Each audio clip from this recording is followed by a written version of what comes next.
سيدنا محمد وعلى آل سيدنا محمد وبارك وسلم. اللهم صل على سيدنا محمد وعلى آل سيدنا محمد وبارك وسلم.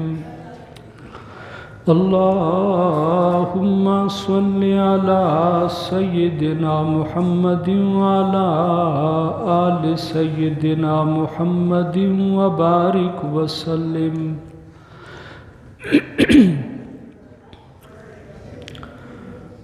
اللہ سبحانہ و تعالی ارشاد فرماتے ہیں الف لام میم واللہ اعلم بمرادہ ذالک الکتاب لا ریب فیہ. یہ عظمتوں والی کتاب جس میں کوئی شک و شبہ نہیں. ھدی للمتقین، متقین کے لیے ہدایت ہے، پرہیزگاروں کے لیے ہدایت ہے. دوسرے مقام پر اللہ سبحانہ و تعالی ارشاد فرماتے ہیں انا نحن نزلنا الذکر، بے شک ہم نے اس ذکر اور قرآن کو نازل کیا اور ہم ہی اس کی حفاظت کرنے والے ہیں. حدیث مبارکہ میں محبوب کل جہاں صلی اللہ علیہ وسلم ارشاد فرماتے ہیں، حضرت عثمان رضی اللہ تعالیٰ عنہ اس حدیث کے راوی ہیں، فرماتے ہیں رسول اللہ صلی اللہ علیہ وسلم نے ارشاد فرمایا خیرکم من تعلم القرآن وعلمہ، تم میں سے اس دھرتی پر سب سے بہتر وہ ہے جو قرآن سیکھے اور قرآن کو آگے سکھائے، قرآن کی تعلیم حاصل کرے اور قرآن کی تعلیم آگے پھیلائے. دوسرے مقام پر پیارے محبوب صلی اللہ علیہ وسلم کے فرمان کا ایک حصہ ہے، کل قیامت میں حافظ قرآن سے کہا جائے گا یقال لصاحب القرآن اقرا ورتقی، پڑھتا جا اور جنت کے درجات پر جنت کی سیڑھیاں چڑھتا جا. ورتل کما کنت ترتل فی الدنیا، قرآن کو ترتیل سے تجوید سے ٹھہر ٹھہر کر پڑھ جیسا کہ تو دنیا میں قرآن کو ٹھہر ٹھہر کر پڑھا کرتا تھا.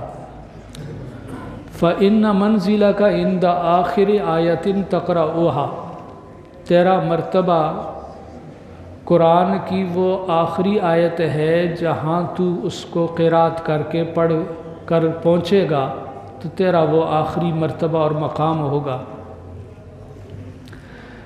میرے لیے انتہائی قابل احترام علماء کرام، قراء عظام اور میرے طلباء ساتھیوں اور میرے عام مسلمان بھائیوں بزرگوں اور دوستوں، آج جمعۃ المبارک کا دن ہے. عام معمول میں بھی یہ وقت واعظ و نصیحت کا ہوتا ہے. عربی خطبہ سے پہلے امام اردو میں دین کی بات، نصیحت کی بات کرتے ہیں، تو آج ہمارا معمول کے مطابق بھی یہی وقت دین کی بات کہنے اور سننے کا ہے. لیکن خاص اس جمعۃ المبارک میں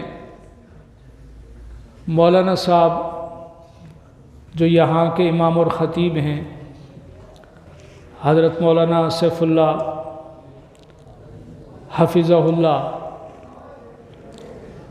انہوں نے یہ ترتیب قائم کی کہ ہمارے قراء حضرات نے محنت کی.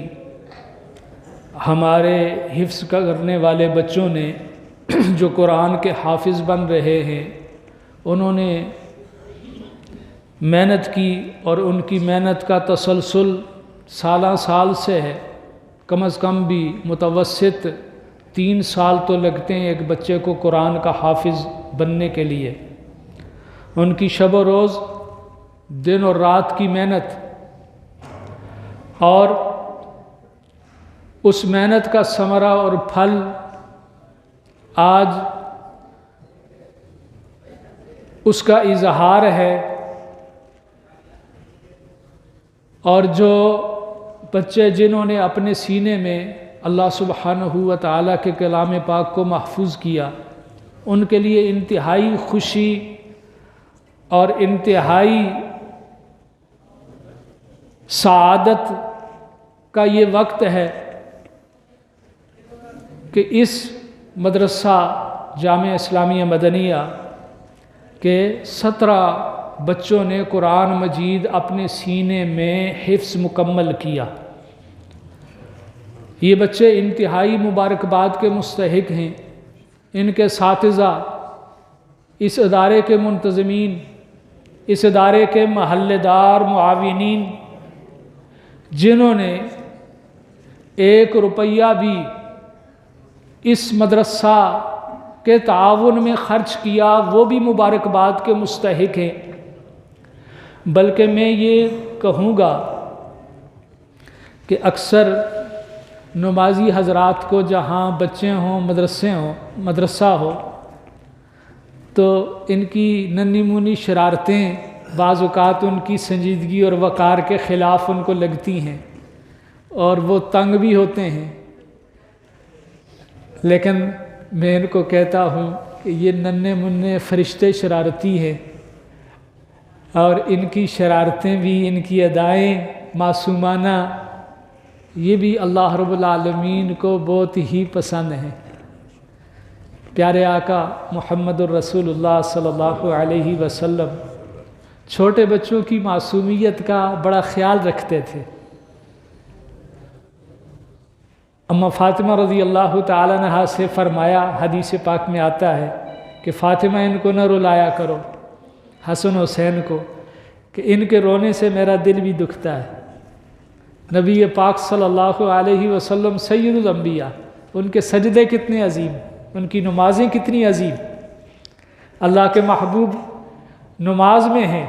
حسن حسین رضی اللہ تعالیٰ عنہما آ کر کے کندھوں کے ساتھ لپٹ جاتے ہیں، کمر مبارک پر سوار ہو جاتے ہیں۔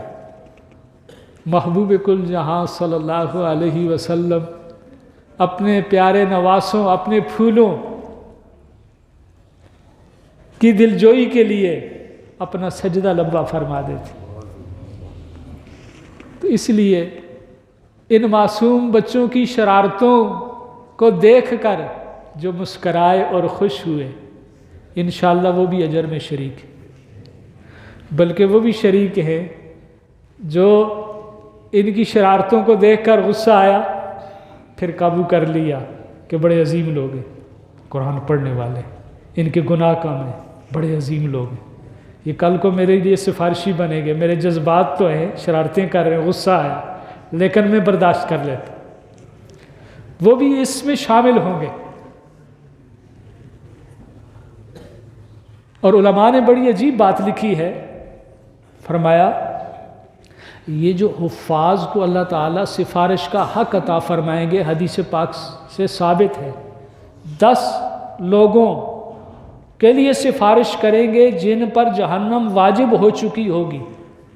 فرمایا یہ سفارش اپنے ان متعلقین کے بارے میں کریں گے جو ان کے حافظ بننے کے لیے کسی طرح رکاوٹ نہیں بنے، بلکہ ان کے کسی طرح معاون بنے۔ ان کو دیکھ کر خوش ہو جانا یہ بھی معاونت ہے۔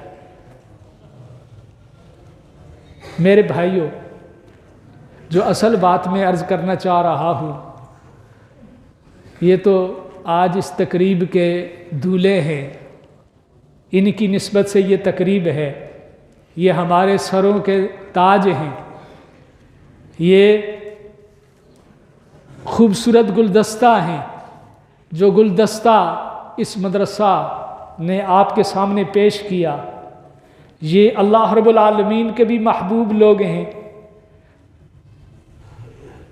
اللہ سبحانہ و تعالیٰ کے پیارے محبوب کے بھی محبوب لوگ ہیں، یہ اس دھرتی پر، اس کائنات پر سب سے بہترین لوگ ہیں۔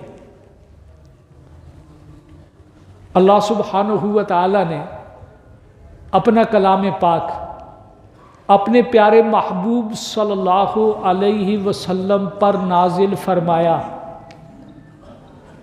اور علماء فرماتے ہیں 23 سالوں میں 24,000 مرتبہ نبی پاک صلی اللہ علیہ وسلم پر وحی کا نزول ہوا۔ اللہ کے پیارے محبوب صلی اللہ علیہ وسلم نے اللہ رب العالمین کے کلام کے انوارات کو اپنے سینے میں جذب فرمایا۔ اللہ کے پیارے محبوب صلی اللہ علیہ وسلم کا قلب اطہر وہ انوارات کا سرچشمہ ہے، انوارات کا پاور ہاؤس ہے۔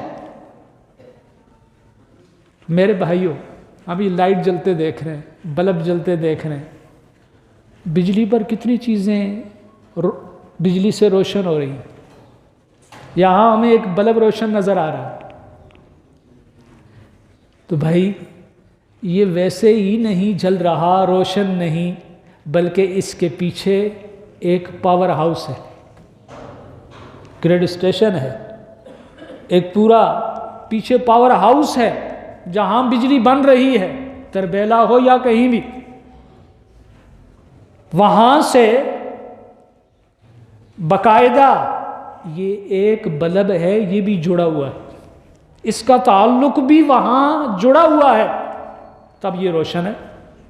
اگر اس کا کنیکشن کاٹتے کہیں سے بھی، اس کے ساتھ سے کاٹتے یا باہر میٹر سے کاٹتے، یہ نہیں روشن ہوگا۔ جہاں سے اس کو پاور آ رہی ہے، اگر تعلق کاٹتے تو روشنی نہیں ہوگی۔ میرے بھائیوں، محمد الرسول اللہ صلی اللہ علیہ وسلم کا قلب اطہر پاور ہاؤس ہے، قرآن کے انوارات کو جذب کیا، وہاں سے یہ انوارات ایک نسبت کے ساتھ منتقل ہوئے، روحانی نسبت کے ساتھ، اور اس عظیم انوارات کے پاور ہاؤس سے زیادہ انوارات لینے والی ہستی حضرت ابوبکر صدیق رضی اللہ تعالیٰ عنہ کی۔ اللہ کے محبوب کا پرتور اثر جو ایک جامع اور کاملیت کے ساتھ پڑا، وہ حضرت ابوبکر صدیق رضی اللہ تعالیٰ عنہ پر۔ اس لیے اللہ کے محبوب کے ساتھ بہت ساری چیزوں میں انتہائی مماثلت، اور اللہ کے پیارے محبوب صلی اللہ علیہ وسلم سے انہوں نے قرآن کے انوارات لیے۔ حضرت ابوبکر صدیق رضی اللہ تعالیٰ عنہ کے بارے میں روایت میں آتا ہے کہ نبی پاک صلی اللہ علیہ وسلم نے جو ہجرت پہلی ہوئی حبشہ کی طرف، صحابہ کو اجازت دے دی، ان میں ابوبکر رضی اللہ تعالیٰ عنہ بھی تھے کہ آپ کو بھی اجازت ہے۔ نکلے تو ایک کافر نے کہا کہ آپ یہاں کے تاجر ہیں، شرفاء میں سے ہیں، بڑے عظیم ہیں، میں آپ کو امن دیتا ہوں۔ ابوبکر رضی اللہ تعالیٰ عنہ کے سامنے پیشکش کی۔ میں حدیث کا مفہوم، روایت کا مفہوم ذکر کر رہا ہوں۔ تو ابوبکر رضی اللہ تعالیٰ عنہ بھی تو عاشق صادق تھے، وہ چاہ رہے تھے کسی طرح میں اپنے محبوب سے جدا نہ، محب اپنے محبوب کو نہیں چھوڑنا چاہتا، تو امان کو قبول کر لیا کہ ٹھیک ہے، اگر آپ مجھے امان دیتے ہیں آپ تو میں رہ جاتا ہوں۔ وہاں گھر میں رکھا حضرت ابوبکر صدیق رضی اللہ تعالیٰ عنہ کو امان دے دیا، تو ان کا کام کیا؟ قرآن پڑھ رہے۔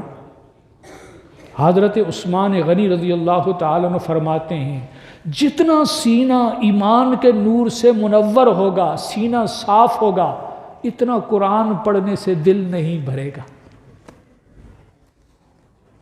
صحابہ کرام رضوان اللہ تعالی علیہم اجمعین کا سب سے بڑا ذکر قرآن کی ہر وقت تلاوت کرنا. خود پیارے آقا محمد الرسول اللہ صلی اللہ علیہ وسلم کثرت سے قرآن کی تلاوت. عرش سے فرمائش آتی ہے یا ایھا المزمل قم اللیل الا قلیلا نصفہ او انقص منہ قلیلا او زد علیہ ورتل القرآن ترتیلا. اللہ رب العالمین فرماتے ہیں اے محبوب راتوں کا آپ کا قیام کھڑا ہونا اور قرآن پڑھنا یہ ادائیں آپ کی ہمیں بڑی اچھی لگتی ہیں. آدھی رات یا کچھ کم کر لیجئے, آخری رات کے کچھ حصے میں قیام کیجئے, قرآن پڑھیے. تو پیارے آقا کے جو صحابہ ہیں وہ وہاں ہی سے روشنی لینے والے. تو اب ابو بکر رضی اللہ تعالیٰ عنہ وہاں قرآن پڑھ رہے ہیں اور قرآن بھی جذب کے ساتھ, قرآن بھی ایمانی انوارات. قرآن کا ایک نور ہے. ہمارے بزرگ فرماتے تھے کہ واقعتاً کہ جب آیت پڑھی جاتی ہے تو وہ آیت پڑھنے والے کے منہ کے انوارات سے ہمیں پتہ چل جاتا ہے کہ یہ وحی الہی مطلوب ہے تلاوت کی جانے والی. اور احادیث اگر ان کی زبان پر آتی ہے ہمیں انوارات سے پتہ چل جاتا ہے کہ واقعتاً یہ حدیث پاک ہے, حدیث پاک کے اپنے انوارات. تو ابو بکر صدیق رضی اللہ تعالیٰ نے جو قرآن پڑھتے ڈوب کر کے کفار سننے کے لیے آ جاتے. اور وہ جو صاحب خانہ میزبان بنے وہ تو اسلام نہیں لائے تھے, انہوں نے تو ایک دنیاوی ایک معاشرتی رکھ رکھاؤ کیا تھا. ان کو اتنا خطرہ لاحق ہوا اگر ابو بکر رضی اللہ تعالیٰ عنہ ایسے ہی قرآن پڑھتے رہیں گے میرے گھر کے سارے لوگ قرآن سن کر کے مسلمان ہو جائیں گے. یہ تو سودا بڑے گھاٹے کا ہے, بڑے نقصان والا ہے. یہ لوگ ان کے لیے یہاں زندگی تنگ, یہ ہجرت پر مجبور, تو میں کہاں جاؤں گا, میرے گھر کے لوگ کہاں جائیں گے. تو کہنے لگا کہ جی آپ یہاں رہیں گے تو قرآن نہ پڑھیں, پھر تو ٹھیک ہے, اس شرط پر. ابو بکر رضی اللہ تعالیٰ عنہ کے سامنے جب یہ بات رکھی انہوں نے کہا یہ شرط مجھے قبول نہیں, مجھے آپ اپنا امان واپس لے لو لیکن میں قرآن پڑھنا نہیں چھوڑ سکتا, میں قرآن پڑھنا نہیں چھوڑ سکتا. میرے بھائیوں, حضرت اما عائشہ رضی اللہ تعالیٰ عنہ فرماتی ہیں کہ جب منافقین نے مجھ پر تہمت اور الزام لگایا تو میں پیارے نبی صلی اللہ علیہ وسلم سے اپنے سرتاج سے اجازت لے کر کے اپنے والدین کے گھر گئی. میں نے دیکھا ابو بکر اور میری والدہ دونوں قرآن پڑھ رہے ہیں اور رو رہے, دونوں قرآن پڑھ رہے اور رو رہے, دونوں قرآن پڑھ رہے اور رو رہے. یہ وہ پاور ہاؤس سے انہوں نے انوارات لیے تھے. اور واقعتاً قرآن کے انوارات منتقل ہوئے یہاں تک کہ صحابہ سے نبی علیہ السلام کے اپنے گھر کے لوگ, اما فاطمہ رضی اللہ تعالیٰ عنہا کے بارے میں آتا ہے 2 رکعات میں پوری رات کھڑے ہو کر قرآن پڑھنا, 2 رکعات میں قرآن ختم کر لینا. اور صحابہ میں سے بعض کے بارے میں آتا ہے کہ وتر کی 1 رکعت میں قرآن ختم کر لیتے. ایسا قرآن سے تعلق.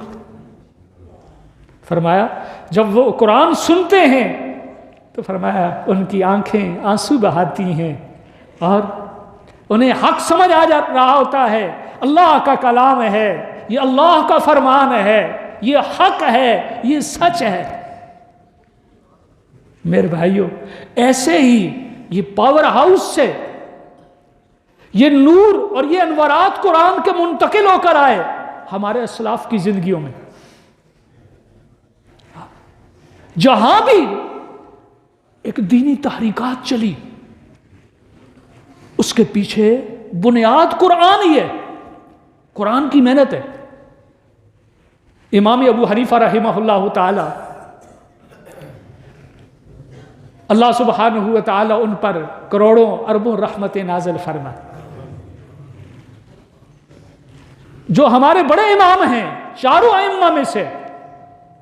اللہ تعالیٰ نے ان کو کتنی عزتوں سے نوازا، کتنے ان کے متبعین ہیں، ان کی تقلید کرنے والے ہیں، اور اللہ رب العالمین نے ان سے کتنا عظیم کام لیا۔ حضرت امام ابو حنیفہ رحمہ اللہ تعالی کے حالات زندگی میں آتا ہے قرآن کے ساتھ کتنی نسبت، کتنا لگاؤ کہ ان کے پڑوس میں ایک ان کے پڑوسی تھے، جب امام ابو حنیفہ رحمہ اللہ تعالی کا انتقال ہو گیا تو لوگ بعض اوقات چھتوں میں اس طرح نکل کر سوتے تھے، اندھیرا ہوتا تھا، روشنیوں کا اس طرح انتظام نہیں ہوتا تھا، معصوم بچہ تھا، کہنے لگا اپنے والد سے، ابو جی یہ ہمارے پڑوس میں ایک کھڑا رات کو مینارہ نظر آتا تھا، ایک بندہ کھڑا ہو نا اندھیرے میں تو مینارہ نما نظر آتا ہے، روشنیوں کا انتظام نہ ہو، ایک رات کو مینارہ نظر آتا تھا، اب وہ مینارہ نظر نہیں آ رہا، ابو وہ مینارہ نظر نہیں آ رہا۔ تو اس والد نے اپنے بچے، معصوم بچے کو کہا، بیٹا وہ جو رات کو مینارہ نظر آتا تھا وہ امام ابو حنیفہ رحمہ اللہ تعالی رات کو نفل میں قیام میں قرآن پڑھتے تھے، اور وہ اتنی دیر کھڑے ہوتے رہتے تھے کہ وہ بچہ رات کو دیکھتا، ظاہر بات ہے بچہ ہے دیکھتا رہتا، پھر سو بھی جاتا، تو ان کو ایک اس طرح کھڑا مینارہ نظر آتا، بیٹا ان کا انتقال ہو گیا ہے، اب اس مینارے کو آپ نہ دیکھو گے، ان کا انتقال ہو گیا۔ وہ جو مینارہ کھڑا ہو کر قرآن پڑھتا تھا اس کا انتقال ہو گیا۔ ایسے ہمارے اسلاف نے قرآن کے انوارات، قرآن کی برکات اپنے اندر جذب کی۔ امام محمد رحمہ اللہ تعالیٰ کے بارے میں آتا ہے، امام صاحب کے ہاں اپنے درس میں لینے کے لیے، اپنے مدرسہ میں داخلہ کے لیے حافظ ہونے کی شرط تھی، جس نے حفظ نہیں کیا اس کو اپنے ہاں پڑھنے کی اجازت نہیں دیتے تھے۔ امام محمد رحمہ اللہ تعالیٰ کے بارے میں آتا ہے کہ امام محمد رحمہ اللہ تعالیٰ مہمان تشریف لے آئے ماشاءاللہ، اہلا و سہلا و مرحبا، قرآن کی نسبت والے ہیں۔ تو بہرحال امام محمد رحمہ اللہ تعالیٰ آئے کہ مجھے داخلہ مل جائے، تو امام محمد رحمہ اللہ تعالیٰ سے پوچھا امام صاحب نے، آپ نے قرآن مجید حفظ کیا؟ حضرت حافظ تو نہیں ہوں۔ کہا میرے ہاں تو داخلہ لینے کے لیے حافظ ہونا شرط ہے۔ جی شرط پکی ہے۔ واپس چلے گئے، ایک ہفتے کے بعد واپس آئے، پھر وہی تھے۔ تو امام صاحب نے پوچھا بھائی کس لیے آئے؟ کہا جی داخلہ لینے کے لیے۔ پچھلے ہفتے نہیں آئے تھے؟ ہاں آیا تھا۔ تو بھائی میں نے آپ کو بتایا نہیں قرآن مجید کا حافظ ہونا شرط ہے؟ تو امام محمد رحمہ اللہ تعالیٰ جواب دینے لگے، حضرت الحمدللہ میں یہاں سے گیا، میں نے اسی وقت سے قرآن یاد کرنا شروع کیا، دن رات محنت کی، اب حافظ بن کے آیا ہوں، آپ کی شرط پر پورا اتر کے آیا ہوں، اب داخلہ دے دیجیے۔ ایسے عظیم لوگ تھے، ایسے عظیم لوگ۔ حضرت گنگوئی رحمہ اللہ تعالیٰ، میں قریب کے بزرگوں کی بات عرض کرتا ہوں، ایمان تازہ ہوتا ہے، ہم وہ تو نہیں، لیکن ان بزرگوں نے قرآن کے ساتھ کیسی نسبت تھی۔ مولانا الیاس رحمہ اللہ تعالیٰ کے والد صاحب قرآن پڑھانے والے تھے۔ یہ جو دعوت و تبلیغ کی محنت ہے اس کی بنیاد قرآن ہے۔ بچوں کو سپارہ قاعدہ پڑھاتے تھے، اور عام وہاں سے گزرنے والوں کو، میواتیوں کو بیٹھ کر چائے حقہ پیش کرتے اور دین کی بات سمجھاتے۔ حضرت مولانا الیاس رحمہ اللہ تعالیٰ کے پیچھے بھی ان کے والد اور قرآن کی محنت ہے۔ شیخ زکریا رحمہ اللہ تعالیٰ کا پورا خاندان، مولانا یحییٰ رحمہ اللہ تعالیٰ، یہ سارے قرآن والے تھے، سارے قرآن والے۔ حضرت رشید احمد گنگوئی رحمہ اللہ تعالیٰ یہ اتنے عظیم ہیں۔ حضرت حاجی امداد اللہ مہاجر مکی رحمہ اللہ تعالیٰ خود فرماتے تھے، سیدۃ الطائفہ جنہیں کہا جاتا ہے، علماء دیوبند کے سرخیل امام صوفی بزرگ، وہ فرماتے تھے کل اللہ رب العالمین نے مجھ سے پوچھ لیا کیا لائے ہو، میں پیش کروں گا نانوتوی اور گنگوئی کو، یا اللہ میں یہ لایا ہوں۔ حضرت رشید احمد گنگوئی رحمہ اللہ تعالیٰ اتنے عظیم بزرگ، حضرت قاسم نانوتوی رحمہ اللہ تعالیٰ اتنے عظیم، حضرت جیل میں چلے گئے، وہاں کسی کو قیدی کو قرآن پڑھانا شروع کر دیا، تو اس دوران ہی ان کی آزادی کا پروانہ آ گیا کہ اب جیل سے چھٹکارا۔ حضرت نے کہا بھائی کچھ وقت کے لیے میرا جیل سے آزادی کو مؤخر کر دو، میں نے جس قیدی کو قرآن پڑھانا شروع کیا ابھی کچھ قرآن پڑھانا رہتا ہے، میں اس کا قرآن مکمل کر کے جیل سے جاؤں گا۔ یہ تو ہمارے آبا تھے، اولائی آبائی فجئنی بمثلی، یہ ہمارے آبا و اجداد ہیں، ان جیسے لے آؤ۔ بس وقت ختم ہے، مجھے جو وقت دیا گیا تھا، لیکن ابھی حال کے اعتبار سے ایک دو باتیں عرض کر دیتا ہوں، بس ان پر بات ختم کرتا ہوں۔ یہ قرآن کی تقریب کی نسبت سے محفل ہے، میں نے یہ بات پڑھی ایک جگہ خود کہ یہ جو غزہ کے اس وقت مجاہدین ہیں، لوگ کہتے ہیں بھائی کوئی یہ جدید انگلش پڑھے ہوئے ہیں، انگریزی دان ہیں، یا جدید ٹیکنالوجی سے واقف ہیں، اس لیے یہ اسرائیل یا امریکہ کا مقابلہ کر رہے ہیں۔ یہ بات ماننی ہوگی، ٹھیک ہے وہ جتنے جدید ہوں، لیکن اسرائیل اور امریکہ کی دنیا کی ٹیکنالوجی کی طاقت اور ان کی جو دنیا میں جنگی آلات کے اعتبار سے برتری ہے، وہ دنیا پر روز روشن کی طرح آیا ہے۔ وجہ کیا ہے کہ انہوں نے اتنی بڑی طاقتوں کو نکیل ڈال کے رکھا۔ تو میں نے ایک جگہ یہ پڑھا، اس جہاد کے شروع کرنے سے پہلے ایک دفعہ انہوں نے قرآنی تقریب منعقد کی، آج یہ قرآن والوں کی تقریب ہے، کہتے ہیں اس تقریب میں 71 حفاظ شریک ہوئے، وہ قرآن کی نسبت سے تھی، قرآن والوں کی تھی، صبح بیٹھے شام تک 1471 میں سے ہر ایک نے قرآن ختم کیا اور ایک دوسرے کو سنایا۔ فرمایا ان میں سے اکثر حفاظ ہیں۔ کیا ہے یہ؟ وہ قرآن کے انوارات سے ایمان اور قرآن کی طاقت ہے۔ یہ بات تو میں نے خود پڑھی۔ ایک بات میں نے عالم سے سنی، وہ بڑے عالم ہیں، فرماتے ہیں یہ غزہ کے مسلمانوں کے ایک نمائندہ یہ آئے ہوئے تھے، تو علماء ان کے لیے یہاں اپیل کر رہے تھے تعاون کی۔ کہتے ہیں وہ عالم کہتے ہیں میری خود ان سے ملاقات ہوئی، میں نے ان سے یہ پوچھا بھائی یہ تو بتاؤ، غزہ کے مجاہدین اور مسلمانوں نے پوری دنیا کو حیران کیا ہوا ہے، یہ ان کے پاس کیا طاقت ہے؟ کون سی طاقت ہے؟ کوئی ٹیکنالوجی کی طاقت ہے؟ کوئی جدید طریقہ ہے؟ کسی نے ان کو جدید طریقے سے ٹریننگ مہیا کی ہے؟ کہنے لگے، ان کے آنسو آ گئے، کہتے ہیں سچ بتاؤ تو واللہ حافظہ ماؤں کی گودوں سے یہ تیار ہوئے ہیں اور ان میں سے اکثر خود حفاظ ہیں۔ حافظہ ماؤں کی گودوں سے تیار ہوئے ہیں اور ان میں سے اکثر خود کیا ہے؟ حفاظ ہیں۔ الحمدللہ الحمدللہ، قرآن کے نور اور ایمان کی نسبت سے، اسی ایمانی قوت سے دنیا کو تگنی کا ناچ نچا دیا، اور واقعتاً ایمان کی طاقت عظیم طاقت ہے، اس سے بڑی کوئی طاقت نہیں۔ قرآن کی طاقت عظیم طاقت ہے، اس سے بڑی کوئی طاقت نہیں۔ اللہ ہمیں قرآن کے انوارات کی کوئی نسبت نصیب فرما دے۔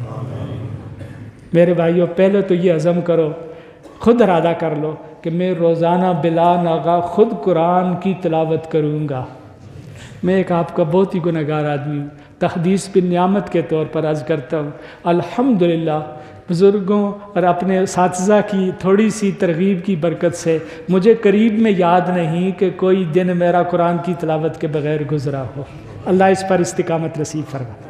یہ خود عزم کر لیں۔ دوسرا عزم کر لیں، میں اپنی نسبت میں اپنے بچوں میں، پوتے پوتی جس کا کوئی بھی ہے، اس کو قرآن کا حافظ بنواؤں گا، اس کی تربیت کروں گا، قرآن کا حافظ۔ اور کل میرا یہ ذخیرہ ہوگا۔ تیسری یہ نیت کر لیں کہ انشاءاللہ یہ جو حفاظ بچے ہیں ان کے اور مولانا صاحب کے اس کارواں کے ہم دست و بازو بنیں گے، ہم دست و بازو بنیں گے، اور یہ جو روشنیاں قرآن سے ان کو ملی ہیں، یہ روشنیاں تو یہاں جل رہی ہیں، انشاءاللہ ان کی کوئی لائٹ ہمارے اوپر بھی پڑ گئی، ہم بھی روشن ہو جائیں گے۔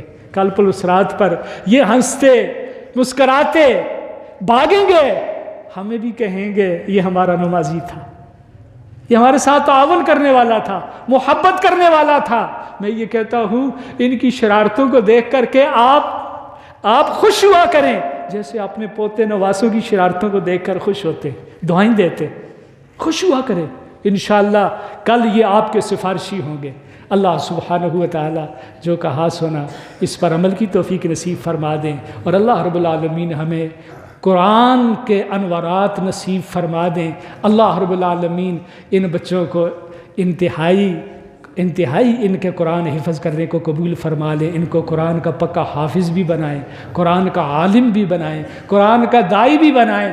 کل پوری امت مسلمہ اس ادارے کے لیے، والدین کے لیے، اپنے خاندان والوں کے لیے اللہ تعالیٰ ان کو دنیا آخرت کے اعتبار سے آنکھوں کی ٹھنڈک بنا دیں۔ یہ ہمارا سرمایہ صرف دنیا کے اعتبار سے نہیں، قبر آخرت کے اعتبار سے بھی ہے، اور اصل وہاں کا سرمایہ ہے۔ اللہ رب العالمین ہماری آنکھوں کا نور اور ٹھنڈک ان کو بنا دیں۔ وآخر دعوانا ان الحمد للہ رب العالمین۔